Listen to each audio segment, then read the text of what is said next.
Good morning. देखो आज की क्लास में हम लोग करने वाले हैं जो हमारा इस चैप्टर से रिलेटेड जो पुरानी जो बच गई थी हमारी चीज़ें उसको हम लोग कवर करने वाला है और इसके बाद हम लोग कुछ देखेंगे एमसीक्यूज़, ठीक है, इस चैप्टर से रिलेटेड। तो अभी तक इस चैप्टर के अंतर्गत हमने क्या क्या कवर किया है। एक पब्लिक फाइनेंस के बारे में हमने देखा है, ठीक है, राजकोषीय नीति क्या होती है, सरकारी बजट और सरकारी बजट के अंतर्गत हमने इसका बेसिकली डिटेल से अध्ययन किया है और बजट के बेसिकली कुछ प्रकार हैं जिसको आज हम देखने वाले हैं, ठीक है। टैक्स स्ट्रक्चर के बारे में देख रहे थे, इसके अंतर्गत कुछ चीज़ें बची है इसको हम लोग कवर करेंगे और घाटों के जो प्रकार है बेसिकली बजट डेफिसिट की बात करें या फिस्कल डेफिसिट की बात करें, सब हमने कवर कर लिया अब तक। तो राजकोषीय नीति के घटक है, ठीक है। राजकोषीय नीति के घटक के अंतर्गत हमने देखे टोटल 3। एक तो है बेसिकली बजट कर संरचना जो हम देख रहे थे, जो हमारा बचा था पुराना, और विभिन्न प्रकार के घाटे, ये हमारा हो गया है, ठीक है। तो अब इसके अंतर्गत चीज़ों को हम डिस्कस करते हैं।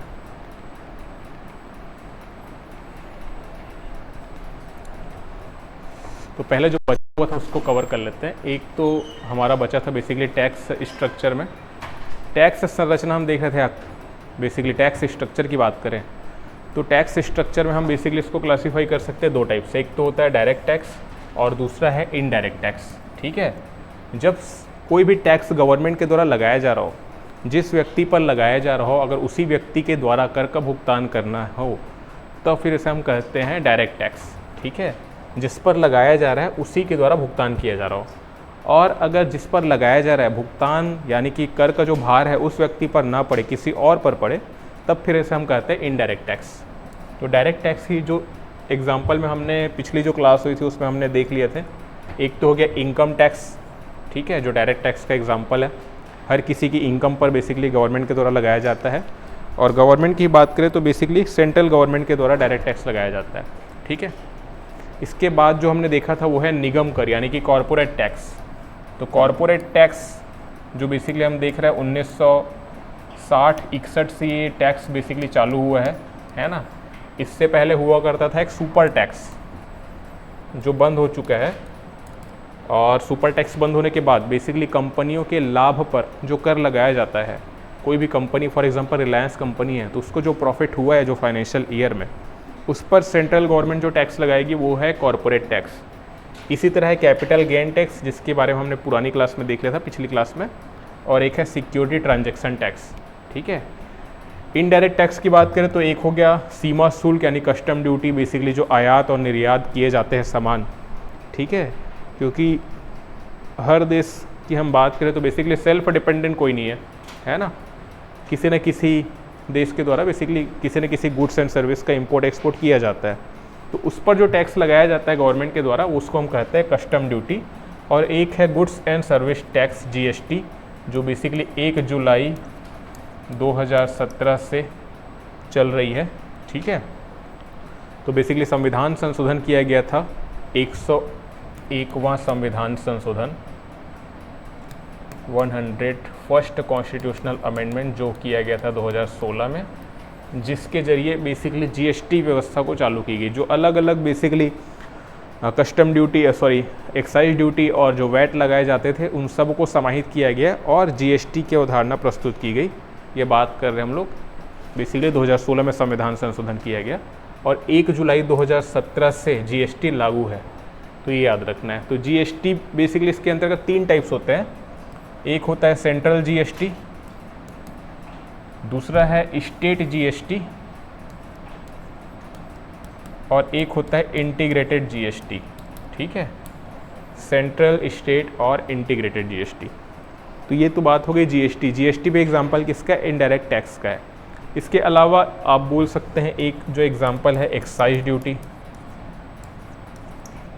एक्साइज ड्यूटी उस पर लगाया जाता है किसी वस्तु का निर्माण देश की सीमा के भीतर हो रहा है तो उस पर लगाया जाता है एक्साइज ड्यूटी यानी कि उत्पाद कर जिसे हम कहते हैं, ठीक है।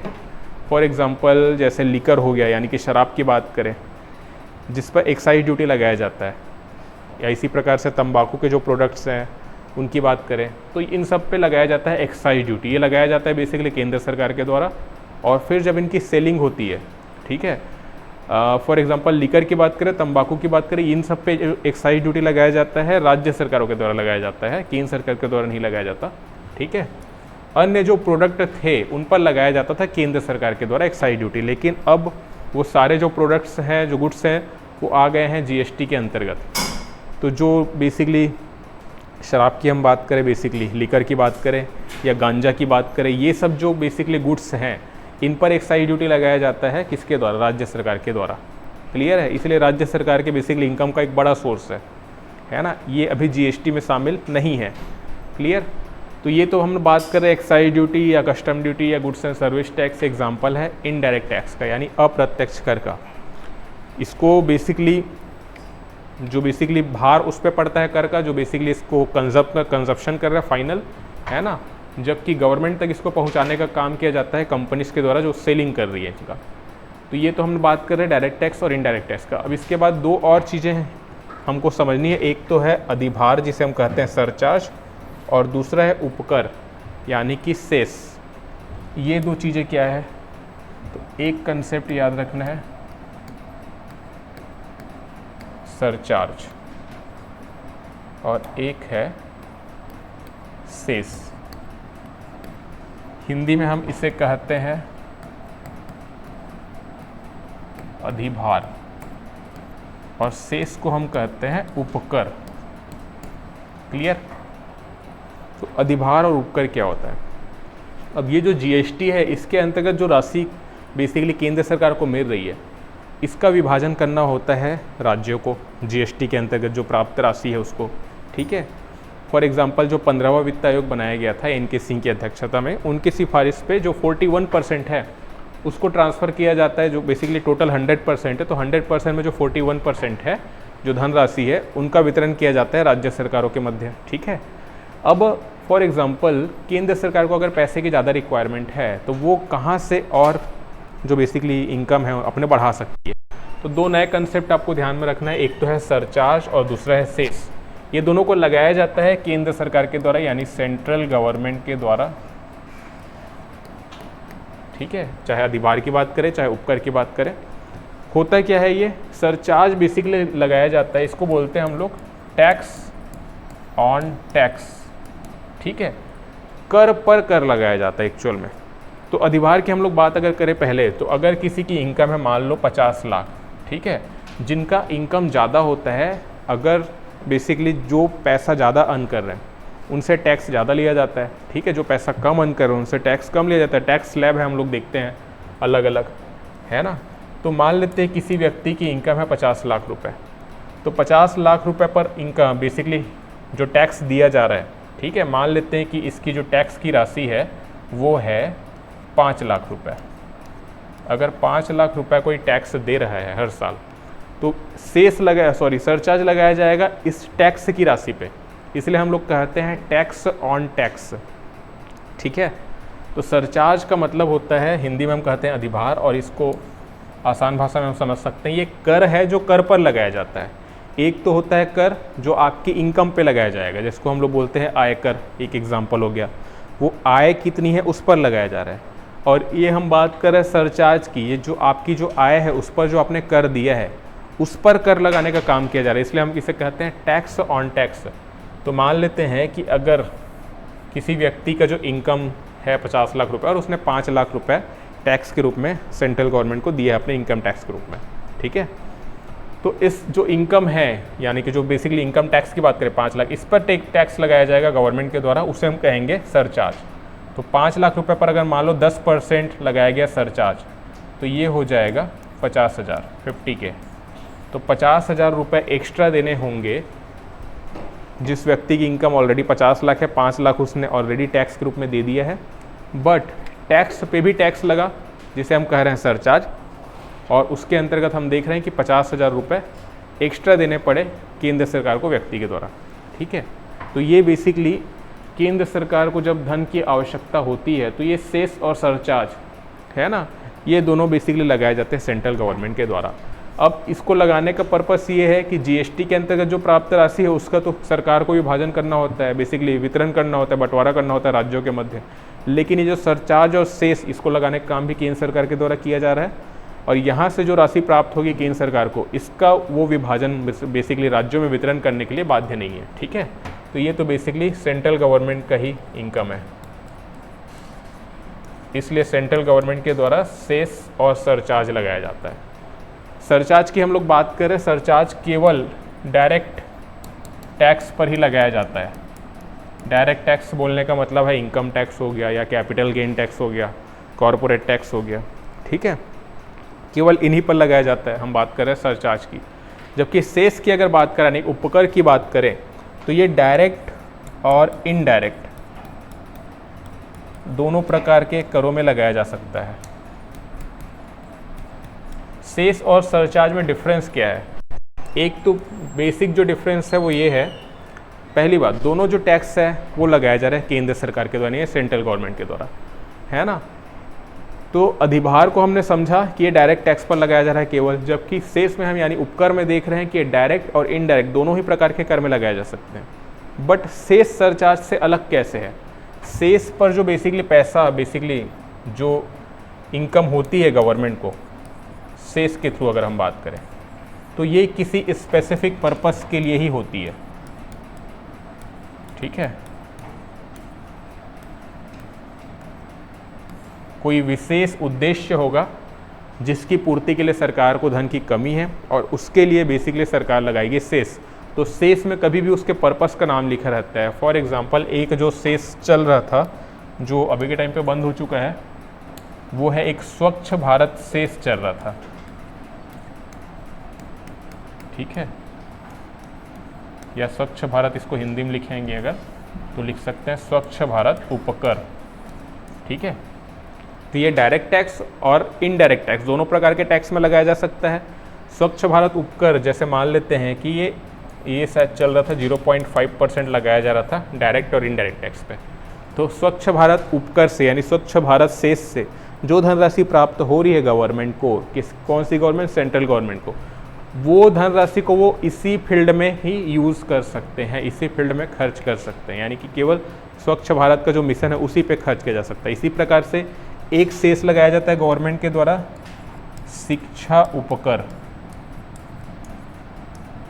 यानी कि एजुकेशन सेस। ठीक है, तो यहाँ से जो इस सेस को लगाने से सरकार को जो धनराशि प्राप्त हुई है उसका उपयोग केवल शिक्षा के क्षेत्र में ही खर्च किया जा सकता है गवर्नमेंट के द्वारा।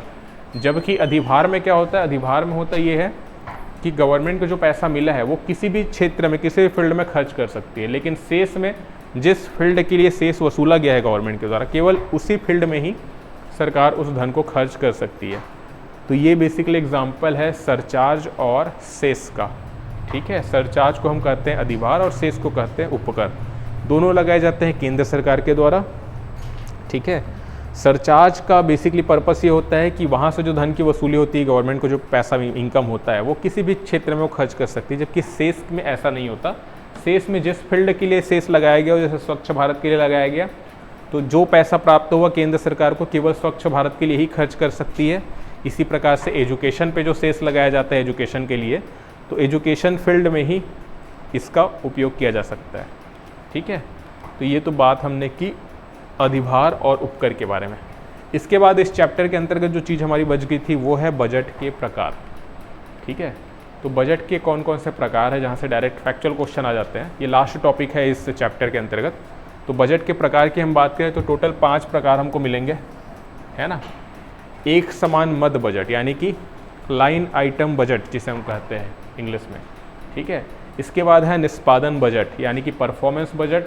फिर है आउटकम बजट, यानी कि जिसे हम कहते हैं परिणाम बजट। एक होता है जीरो बेस बजटिंग, शून्य आधारित बजट, और लास्ट में हम देखेंगे जेंडर बजटिंग।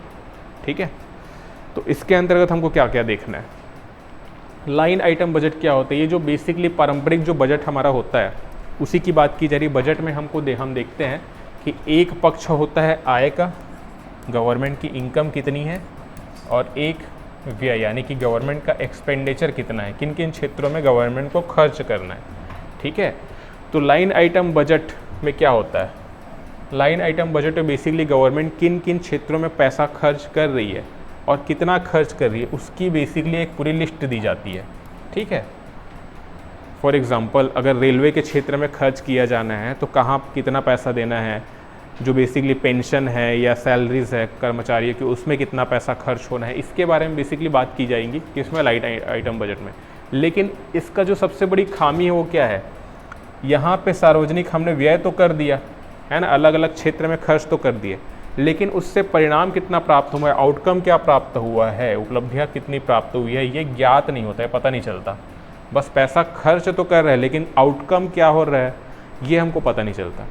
तो ये तो बात कर रहे हैं हम लाइन आइटम बजट की, है ना, किस फील्ड में कितना पैसा खर्च करना है इसके बारे में बेसिकली जानकारी दी गई होती है। बजट में हम देखते हैं एक पक्ष होगा आय, दूसरा पक्ष होगा व्यय, इनकम हो गया, एक्सपेंडिचर हो गया।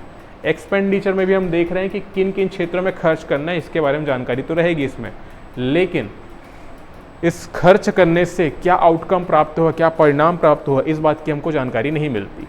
तो ये तो हम बात करें लाइन आइटम बजट की, जिसे एक समान मद बजट भी कहा जाता है। इसके बाद जो अगला जो टर्म आता है वो है निष्पादन बजट। अब निष्पादन बजट में इसी जो प्रक्रिया है लाइन आइटम बजट की, उसकी कमी को दूर करने का प्रयास किया जाता है।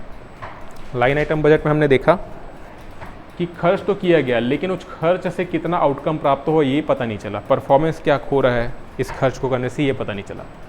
तो अब हम देखेंगे निष्पादन बजट, जिसे इंग्लिश में हम कहते हैं परफॉर्मेंस बजट।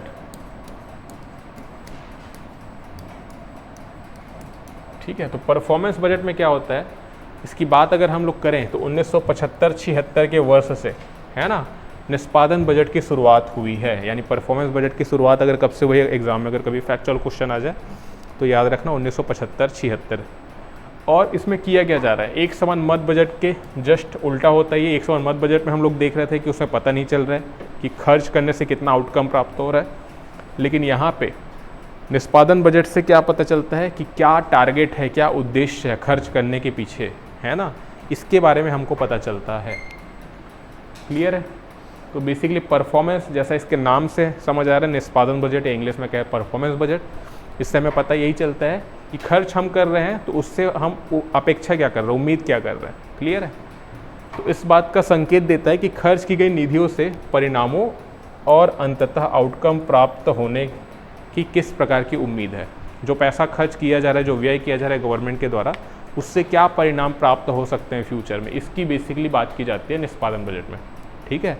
अब ये जो जितनी मैं बात कर रहा हूँ, एक समान बजट की बात हो गए या निष्पादन बजट की बात हो गई, बेसिकली एक डॉक्यूमेंट होगा जिसमें सारा चीज़ लिखा हुआ होता है कि व्यय हम कर रहे हैं तो कितना उससे आउटकम प्राप्त हो सकता है, कितना परिणाम हमको प्राप्त हो सकता है, इसके बारे में जानकारी दी गई होती है। ठीक है। अगला जो टर्म है हमारा वो है परिणाम बजट, जिसे हम कहते हैं आउटकम बजट।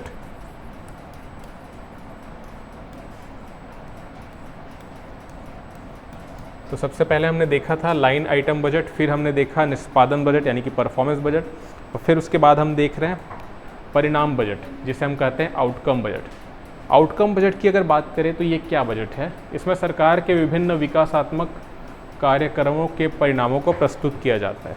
तो बजट तो हमने प्रस्तुत किया, लेकिन पुराना जो फाइनेंशियल ईयर था उसके भी बेसिकली डेटास को यहाँ पे सबमिट किया जाता है कि भाई बजट हमने पेश किया तो हम बजट क्या पेश कर रहे हैं, क्यों पेश कर रहे हैं। बेसिकली फाइनेंशियल ईयर जो हमारा अगला चल रहा है या आने वाला है, जो बेसिकली उसके बारे में अनुमान हम बेसिकली प्रस्तुत कर रहे हैं, कितना हमारा इनकम होगा, कितना एक्सपेंडिचर होगा। ठीक है। जो पुराना वित्तीय वर्ष था उसके भी बेसिकली परफॉर्मेंस को हमको बताना जरूरी है। तो आउटकम बजट के अंतर्गत यही हो रहा है कि विकासात्मक कार्यक्रमों के जो पुराने साल हैं उसके परिणामों को यहाँ पर प्रस्तुत किया जाता है। ठीक है।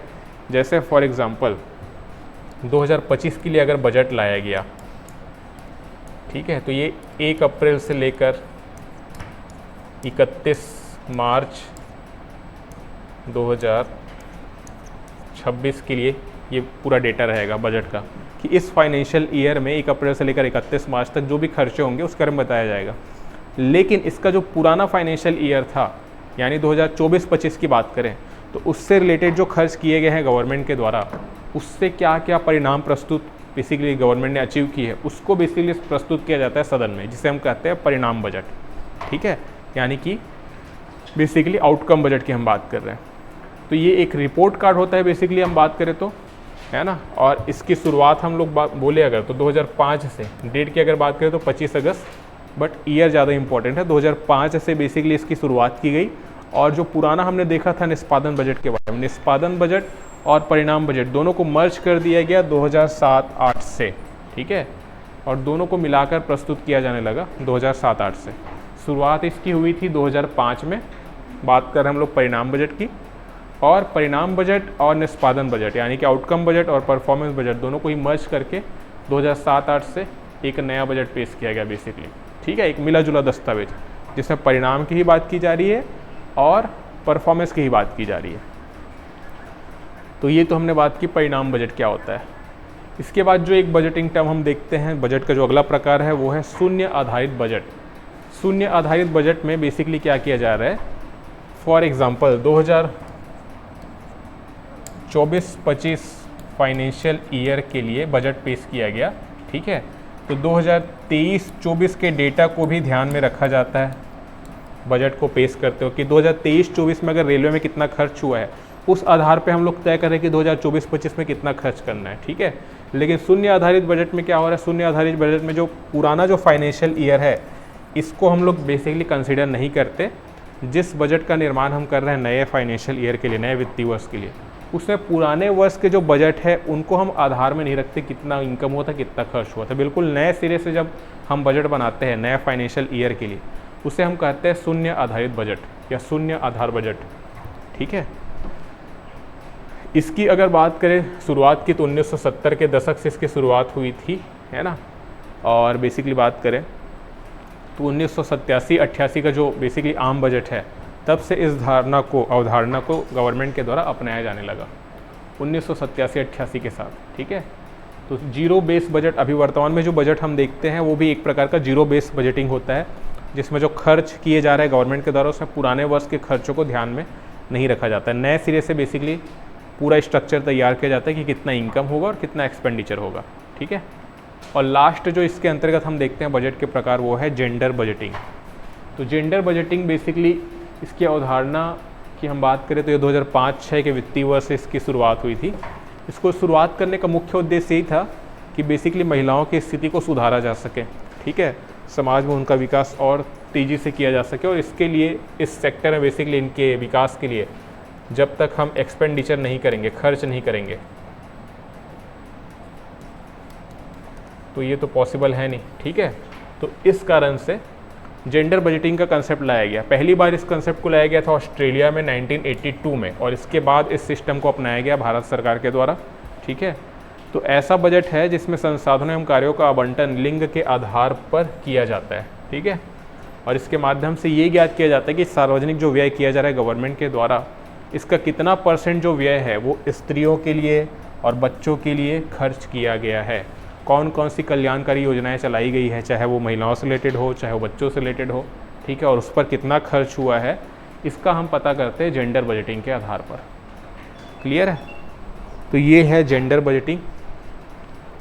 इसकी शुरुआत की हम बात करें तो बेसिकली ऑस्ट्रेलिया में इसकी शुरुआत हुई थी 1982 में।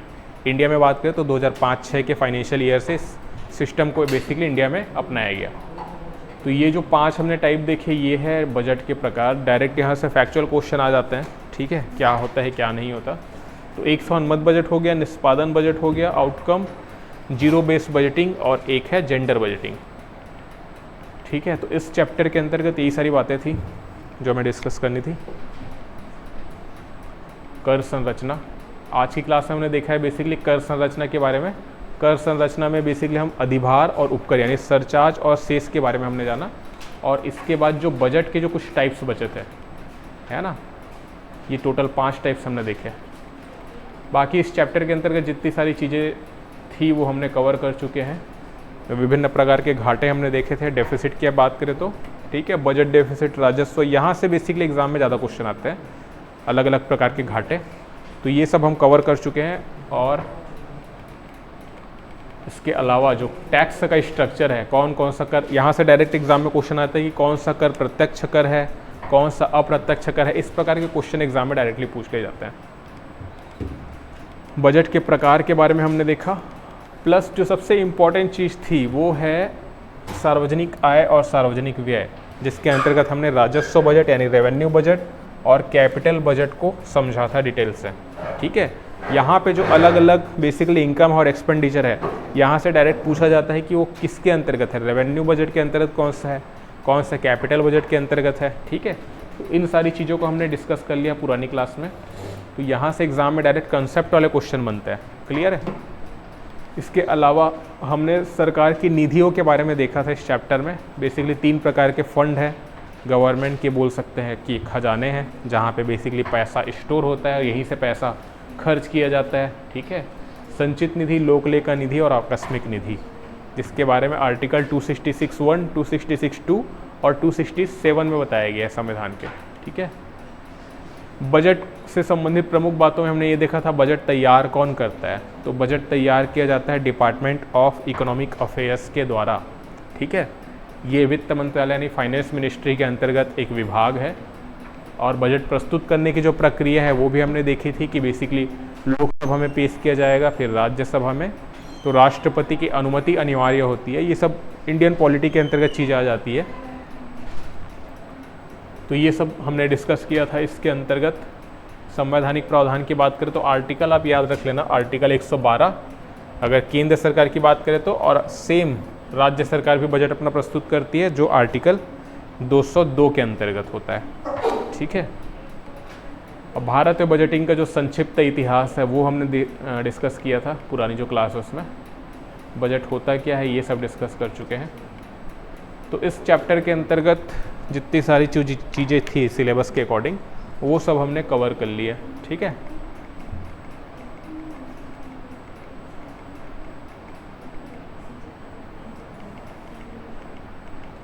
तो आज की क्लास में यही तक करेंगे। छोटी सी क्लास थी, जो चीज़ें बच गई थी हमारे क्लास की उसको हमने डिस्कस किया है, और ये पूरा चैप्टर हमारा कंप्लीट है। जो इम्पोर्टेंट सेक्शन की बात करें प्रमुख तौर से, जहाँ से ज़्यादा क्वेश्चन आते हैं, एक तो घाटों से ज़्यादा क्वेश्चन आते हैं, दूसरा जो टैक्स हमने डिस्कस किया, कौन सा डायरेक्ट टैक्स एग्जाम्पल है, कौन सा इनडायरेक्ट टैक्स का, ये ध्यान में रखना है खास तौर पे। ठीक है, ये बजट के जो प्रकार हमने देखे ये हमने डिस्कस तो किया, लेकिन उतना ज़्यादा महत्वपूर्ण है नहीं। जो ज़्यादा महत्वपूर्ण है वो ये वाला सेक्शन है, सरकार की प्राप्तियाँ और सरकार का जो व्यय है। तो इसके अंतर्गत जो हमने देखा था रेवेन्यू बजट और कैपिटल बजट, इसको प्रमुख तौर पे ध्यान में रखना है। ठीक है, तो आज की क्लास यहीं तक करते हैं। Thank you.